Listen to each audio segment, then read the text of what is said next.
Pierre-Gau en picard, c'est Pierre-Gou. Déjà posé, le panneau annonce plutôt fièrement l'entrée du village. D'autres attendent de prendre leur place à Renneville, Rubempré ou encore Bieuchêne. Ici à Marieux, comme dans les autres communes volontaires, les habitants ont été consultés pour que le choix du nom soit le vrai reflet de l'histoire. Nous avons choisi Marieux pour la bonne raison que nos anciens, en 1950, parlaient beaucoup le picard. Et on disait beaucoup Marieux, Marieux, on va à Marieux. Les anciens le parlaient, les autres le redécouvriront.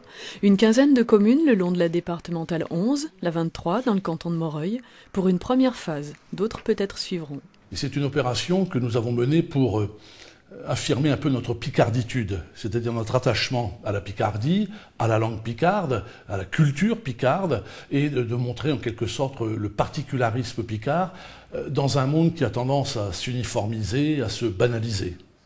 Jean-Marie François, c'est un diseux, un bergleux, un conteux, un de ceux pour qui la langue picarde est avant tout celle du cœur. Alors là, il applaudit et des deux mains. On a enfin, je dirais, on n'a plus honte de nos pères et mères, et de nos grands-pères et de nos grands-mères, nos téants. Parce que eux, ils restaient point à Isengros-Mer, ils restaient à Zinguerme. Et ils n'habitaient pas Holt, ils habitaient le Bourquet de. Et j'ai trouvé comme ça. Joli pied de nez de l'histoire, il y a longtemps déjà, à l'initiative de Schlancheron, des traductions avaient été affichées, mais en cachette, à le pointelette du jour. Ce qui est assez drôle, assez cocasse, c'est qu'il y a 25 ans, des militants picardisans avaient posé des panneaux en picard dans le Vimeux, dans la région d'Abbeville, et la DDE avait enlevé ces panneaux. Aujourd'hui, retour du bâton, c'est la DDE qui pose les panneaux en picard.